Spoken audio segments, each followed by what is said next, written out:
শোনো শোনো শোনো সবে শোনো দিয়া মন, আজ আমি রেঁধেছি কুমড়োর বীজ দিয়ে ঝিঙে আলু করিয়া যতন। গরমের হাওয়া পড়তেই বাজারে বেশ সুন্দর ঝিঙে পাওয়া যাচ্ছে। এই ঝিঙে দিয়েই তৈরি করবো আজ দারুণ সুস্বাদু একটা রেসিপি। পরিমাণ মতন সেদ্ধ করে রাখা আলুগুলোকে আমি ছোট ছোট করে টুকরো করে নিয়েছি। কড়াইয়ে পরিমাণ মতন সর্ষের তেল গরম করে নিয়ে তার মধ্যে পরিমাণ মতো নুন দিয়ে নিচ্ছি। নুন দিয়ে নিলে আলুগুলো চিটবে না। টুকরো করে রাখা আলুগুলো আমি দিয়ে নিচ্ছি। আলুগুলোকে ভাজা করে নেব। আলুগুলো ভাজা হয়ে গিয়েছে, আমি টুকরো করে রাখা টমেটোগুলো দিয়ে নিচ্ছি।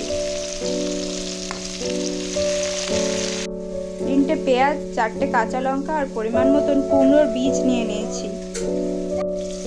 কুমড়ো বীজ, কাঁচা লঙ্কা আর পেঁয়াজ দিয়ে যে বেটে রেখেছি মিক্সিতে, সেই মশলাটা দিয়ে নিচ্ছি।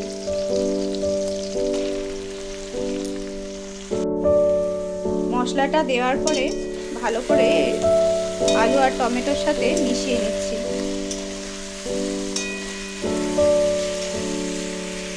ঝিঙেগুলোকে আমি এরকম ছোট ছোট মতন কেটে নিয়েছি। মশলাটা দেখুন আলুর সাথে ভালোভাবে আমি কষিয়ে নিয়েছি। এবারে ঝিঙেগুলো দিয়ে নিচ্ছি। টুকরো করে রাখা ঝিঙেগুলো দিয়ে নিচ্ছি। ঝিঙে থেকে যা জল বেরোবে তাতেই তরকারিটাতে আর কোনো জল ব্যবহার করতে হবে না, এই ঝিঙের জলেই সেদ্ধ হয়ে যাবে। ঝিঙেগুলো দেওয়ার পরে পরিমাণ মতো নুন দিয়ে নিচ্ছি। পরিমাণ মতো হলুদ গুঁড়ো দিয়ে নিচ্ছি। পরিমাণ মতো লঙ্কা গুঁড়ো দিয়ে নিচ্ছি।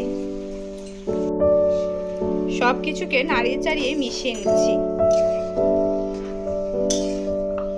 মেশানো হয়ে গেলে আমি 3 মিনিটের মতন ঢেকে রাখবো।